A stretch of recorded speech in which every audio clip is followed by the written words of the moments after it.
Hey, deserving listeners, it's time to continue our journey watching Darcey and Stacey. Let's get to the show. Last night, Stacey revealed something very hurtful to me. She met up with Tom. Stacey and I are sisters. We're twins. We talk about everything. What the hell is this?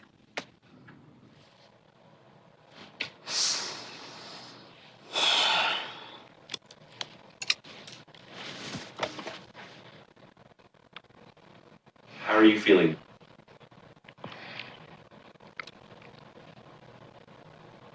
Just hurt. Pain. So it makes sense that she's hurt. Stacey did something behind her back. I think Stacey, her heart was in the right place, but why would she do that behind her back? And it makes sense that she's hurt. And this is a very healthy expression of pain and hurt. She's crying. She's saying she's hurt. And I'm always talking about primary emotions and secondary emotions. Primary emotions are hurt and fear. And when we can feel those and not transform them into anger, then we allow other people to take care of us in a way that's congruent with how we really feel. And we're able to take care of ourselves and acknowledge that I'm sad and I need to cry right now because I'm hurt. And I need to feel that pain and express that pain, because without doing that, then bad things can happen. So I'm sorry that she's in pain, but this expression is very healthy. It was a trigger.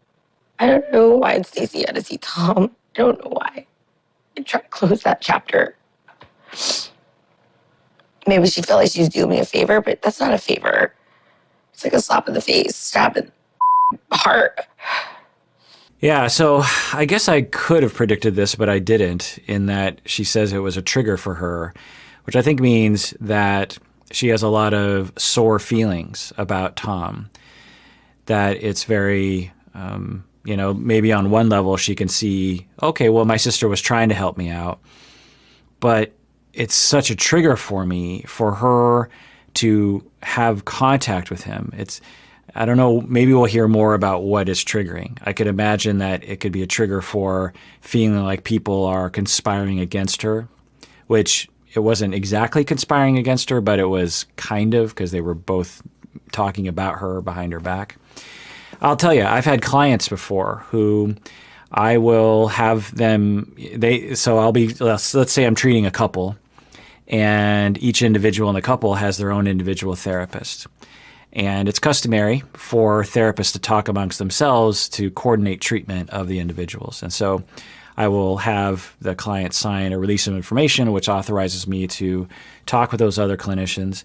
And then I'll reach out to them and we'll have a phone conversation and talk for, 15, 30 minutes to make sure that we're all on the same page and we can enhance each other's treatment of the people in the family. And so sometimes early in my career, I would, have them sign the ROI, and then at some point I would talk to the clinician, and then I would come back and I would report, because I always want to report to my clients what conversations I've had, because I want clients to know so that there's no surprises for them. So with some clients, I would do that at the beginning of my career, and I'd say, so, we had this conversation about you, and here's what we said. And right away, I would see some clients, not all, but probably a good half of the clients I would see would have this visceral triggering reaction in that moment of like, wait, what? You were talking with my therapist about me? What do you mean? What'd you guys talk about? And I'd be like, well, remember how I asked you if it was okay if I talked with your therapist, and I had you sign that thing, and your other therapist had you sign that thing? Well, that's what we did. We have to talk about your treatment to make sure that we're on the same page. In the same way that if you're going into surgery and you had an anesthesiologist and a surgeon and your general practitioner and some other specialist, they all have to talk. They should talk before going into surgery, right? It's the same here. It's not surgery, of course, but it's, just customary to make sure that we're on the same page. And in some respects, it's actually unethical for us not to talk, because for us not to talk is potentially running into some problems. And so remember how we talked about that, but I would find that wouldn't reassure clients. They'd be like, well, what did you say? How come I wasn't there, or something like that? And it was always curious to me, and I saw it enough times that I would start to tell people way in advance, because I wouldn't know who would be triggered by that or not, I would say, so tomorrow I'm going to be calling your individual therapist. You sign that form. Is it okay if I talk to that person? Okay, and this is what we're going to talk about. Are there any of those things you don't want me to talk about with them? And I just want to be clear, the reason why I'm talking to them is so that we can bolster and enhance your treatment. It's not to talk about you behind your back. We have no interest in tearing you down or anything. I don't know your other therapist, but I assume your other therapist likes you and I like you. And so us talking about you is not some sort of conspiracy against you. And I found that would reduce the amount of people who were triggered. So some people have traumas around that sort of thing, right? They have traumas around people talking about them, behind their backs. A lot of people have experienced those kinds of relational traumas growing up, whether it was, bullying happening or two people in a family. Maybe even Stacey talked with other people in the family against her or something. It's hard to know. So I wonder if that's the trigger for her. Maybe she'll talk about more of that. Last night was a trigger. I don't know why Stacey had to see Tom. I don't know why. Maybe she felt like she was doing me a favor, but that's not a favor. It's like a slap in the face, stab in the heart.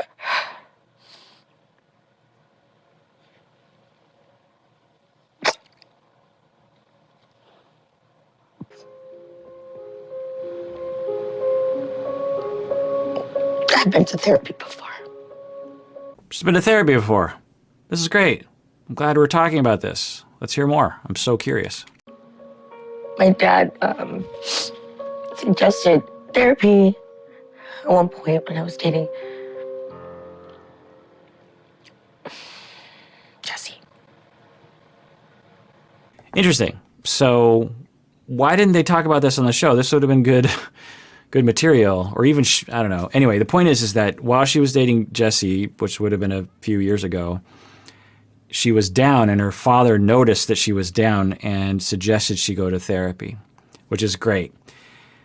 It's a little concerning because when it comes from an outside influence of I think you should go to therapy, that usually doesn't bode well for the client, because unless it really comes from within of I need therapy or I've been thinking about going to therapy, then, it's not usually the best case scenario. As a therapist, I've had clients make appointments with me, and they'll come into my office, and right away I can tell these kinds of clients. Now, I don't know, maybe Darcey really took to it, and she was just my father suggested therapy, but I'm going to go to therapy I've been wanting to go a long time.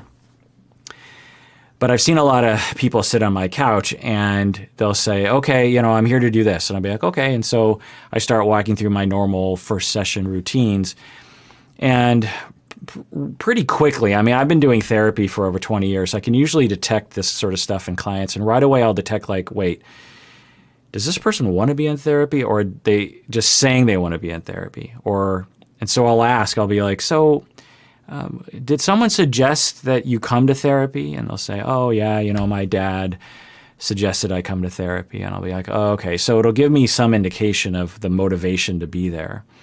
And in the beginning of my career, I would work with people like this. But as time went on, I just decided for my own sanity and my own professional satisfaction that I didn't want to work with people who weren't 100% into therapy.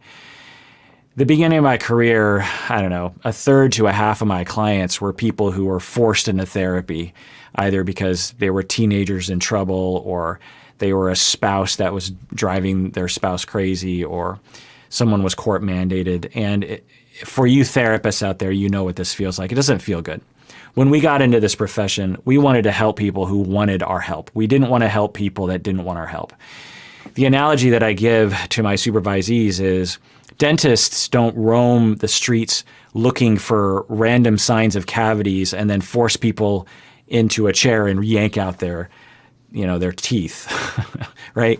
If you're a physician, you don't force yourself on people, but somehow therapy is often forced on people for various reasons, which is almost never a good idea.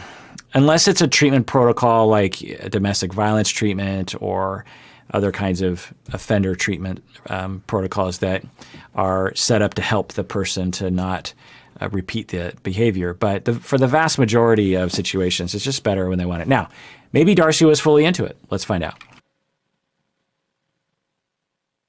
I only did a few sessions because I thought I could stay strong and own my own power in that relationship with Jesse. So that's disappointing. Only a few sessions. So that's in line with what I was worried about, that Darcey might not have been fully into it. And who knows if the few sessions helped. Maybe it did a little bit with her, current emotional state or something. The kinds of issues that Darcey suffers from are very common issues. The kinds of things that I see in Darcey are schemas that are really highly prevalent among a lot of people. So it's something that's really quite common enough, and I've treated a lot of clients, and I know a lot of people that have similar schemas as her. And universally, the therapy that's required takes years, maybe decades. For those of you who listen to my audio podcast, you know Bob Gettle, my very good friend, and he's also a therapist. He grew up with significant relational traumas growing up, probably more so than Darcey, but maybe the same. It's hard to know. I don't know anything about Darcey's childhood, really. And my friend Bob, he's a therapist who knows everything about therapy, and he's a very wise person. He's been through 30 years of therapy, and he is maybe a quarter of the way down the road in terms of what therapy he needs. When we're relationally traumatized early in life, whether it's abuse or emotional neglect or abandonment or chaos or drug addiction or custody battles or a parent with depression, a parent who works too much, those kinds of things take decades of therapy to, one, become aware of issues, and two, to heal. Therapy for people like this, and I'm guessing for Darcey, requires a corrective experience. I don't know if I've talked about this in a reaction video, but there's an old psychodynamic notion that came around in the 40s or 50s. Actually, the book is kind of right behind me, but by Alexander and French. But anyway, the point is that there's this idea of corrective emotional experiences, but it's been expanded on. And essentially the point is that, say you're abandoned when you're growing up, or you're made to feel that you're not worth it growing up. Well, in order to heal, and so you no longer have the issues that creates, you have to have a corrective experience, meaning that if you were made to feel like you were worthless, you have to have corrective experiences to make you feel like you are worth something. And you can't just tell someone, you're worth something, and you should have self-esteem. You should stop beating yourself up. No, you have to have an experience with someone that you feel as though they're a mentor or a secondary parent or a big, an older sibling or someone like that. And that's generally what the therapeutic relationship is. And when we have those corrective experiences, and a good therapist will pay attention to the corrective experience. Sometimes I'll just flat out tell my clients, I'll be like, so I'm going to provide you with corrective experiences for what happened in the past. And it has to come from my heart, because only then will the client really receive it as a corrective experience. And we have to do that for years. I have to treat that person as if they are worth it, as if they have worth for years, for that, one, to get under their skin so that it's an automatic notion, and two, to push out those notions they learned early in life. It takes a long time. So 3 sessions for Darcey is not going to get there. Now, we can have corrective experiences through other relationships, namely spousal relationships, marital relationships. Darcey has not had that, as far as I can tell. So anyway, so 3 sessions. Now, she went on to say that she was, eventually she's like, I don't need therapy because I'm going to take personal control and power over my relationship with Jesse. Okay, there's nothing wrong with that, for sure. I mean, if she wants to take personal power, it's great. But that misses the much more foundational point of what are the schemas that Darcey developed early in life that resulted in her sensitivities and her triggers and the sort of people that she's attracted to and the way she reacts to conflict in relationships, that's the key. It's not, Darcey seems to think about everything in the moment. Like, well, I don't need therapy because I'm just going to take control and I'm going to push back on Jesse, and I'm going to tell him that I don't deserve that kind of behavior. And to be clear, that's fine. If that's your current decision and that's how you feel, then by all means, go for it. And then later she'll say, okay, I'm going to put Jesse behind me. I deserve better. I'm going to just think right now.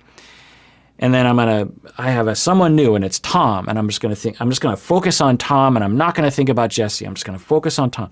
Okay, now Tom is bad. I deserve better, and I'm going to tell Tom to, go to heck, and I deserve better. I'm going to take personal power. It's just in the moment, rather than going, zooming out and saying, like, because I'm guessing she's had dozens of relationships that are at least in line with her relationship with Tom. Jesse was particularly toxic, so who knows? But I'm guessing if she zoomed out, she would see a whole landscape, maybe a lifetime, I would guess, of relationships that have a lot of chaos and disappointment. And when you see that, you think, well, what's the common denominator here? It's me. It's not them. Now, the other people were to blame as well for their part. But what's going on with me that, one, causes me to be attracted to these sorts of people, and two, participates in a relationship that ends up being so chaotic and so difficult?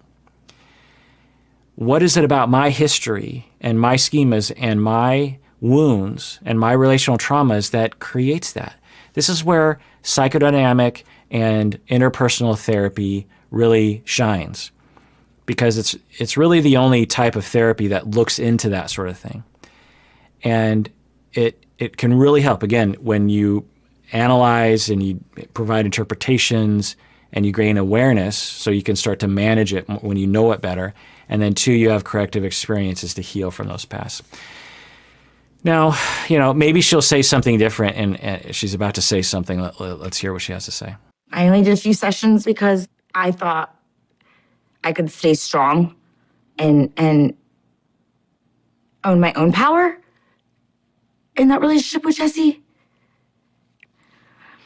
That relationship, that was really hard. And then I started seeing a little bit of that, Tom, listen, I own what I've done wrong, but it's just, I can't keep quiet about it anymore because it really hurt. So it's great that she is feeling the pain. She said a little statement there of, I'm willing to own my own part of it. I don't know if we've heard from her what she sees as her part of it. From my observation, she vacillates between not acknowledging any part of it from herself, and 100% of the blame is on the other person. And then she will fall into this abyss, and she'll just be like, no one loves me. I'm not lovable. Why does this always happen to me? How come I'm not worth it enough for people to treat me as if I'm worth it? So she'll vacillate between an all or nothing point of view there, instead of somewhere in between of just like, well, I'm worth it, and I think I'm doing something to make mistakes here, and they're making mistakes too. Almost universally in couples conflicts, I don't know about Jesse, like I said, but I very much think of her and Tom, at least this is how I would see it, is they both triggered each other, and that escalated the conflict. And that if either one of them was more differentiated, it would have prevented that runaway process from happening. Now, of course, I have no idea, but that's usually the case in the people that I treat. All I just want to do is love them.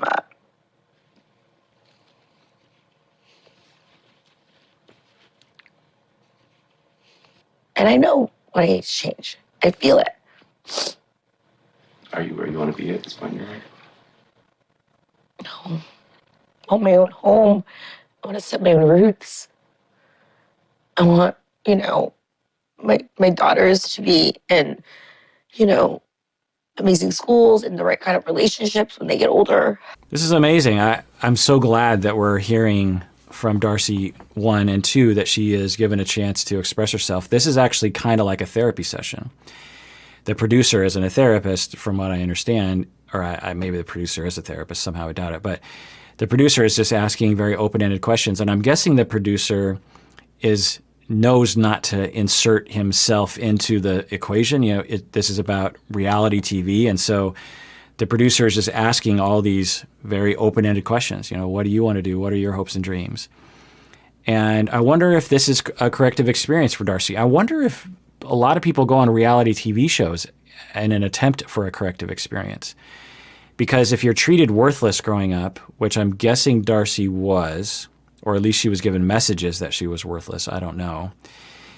One of the ways you can try to find worth is by gaining people's attention on, television or on a YouTube channel, for that matter. And now, of course, there's a lot of mean people out there, and I'm positive people are mean to Darcey. But maybe the overall positive attention makes up for that, and it helps to make one feel more worthwhile. Darcey and Stacey have been interested in some level of fame for a long time, even when they were a lot younger. I think they were even on another reality TV show a long time ago. I'm not sure. But I wonder, at least in this moment, if this is actually therapeutic for her. How is it therapeutic? Well, she's able to express herself. She's getting to those baseline emotions instead of being angry and, I'm worthless. It's I'm in a lot of pain right now. And that is a big function of therapy or of a therapeutic moment with a friend or a producer of a reality TV show, which is as you're, some people will rail on therapy. They'll be like, well, what's the point in complaining all the time? What's the point in me talking about woe is me and dwelling on the negative? And I just have no idea what people are talking about when they say this. Let me give you an analogy that I usually give. You're teaching your kid how to ride a bike, and she crashes and falls down on the ground. And she's crying, and she's holding her leg, and it's bleeding, and she's like, ow, my knee, it hurts. You don't walk up to the child and go, shut up, stop dwelling on the past. Get back on the bike. What's wrong with you? Why are you so negative all the time? Why do you have to focus on the negative? It's like, wow, your child is in pain right now, feeling the pain and scared and looking at the blood and wants someone to take care of them. That's a normal human impulse. It is what we evolved to do. If we were not social creatures, we would act like turtles and give birth to animals on the shore, babies on the shore, and walk away. But we're not like that. We are massively social creatures. We evolved to depend on each other and process our emotions with each other. And when we don't do that, terrible things happen. So when people, whether it's in therapy or otherwise, are going through an emotional difficulty, expressing it and having someone hear it is what we evolved to do.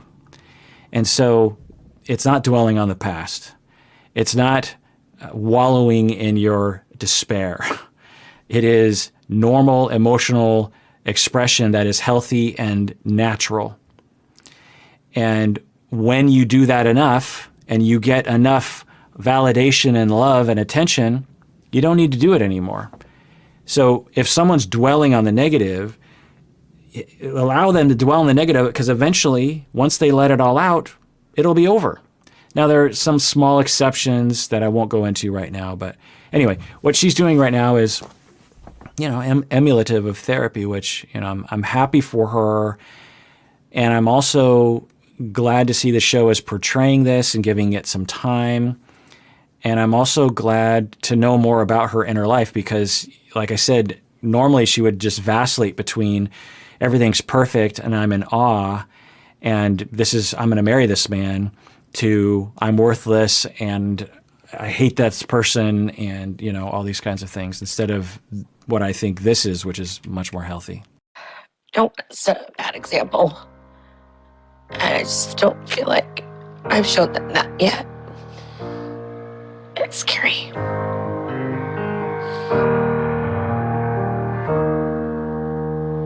So you hear that statement from her. She said, I don't know if you caught that, but she said, she wants to be a good example for her daughters, and she wants her daughters to have a good life. and she feels like she hasn't been a good example of that yet. So you hear that shame, and you hear that narrative of, I'm a bad person. And, that was told to her or shown to her somehow growing up that she was worthless, is my speculation. All right, well, that does it for that episode of Psychology in Seattle. Thanks for joining me out there. Please take care of yourself because you deserve it. You really, really do.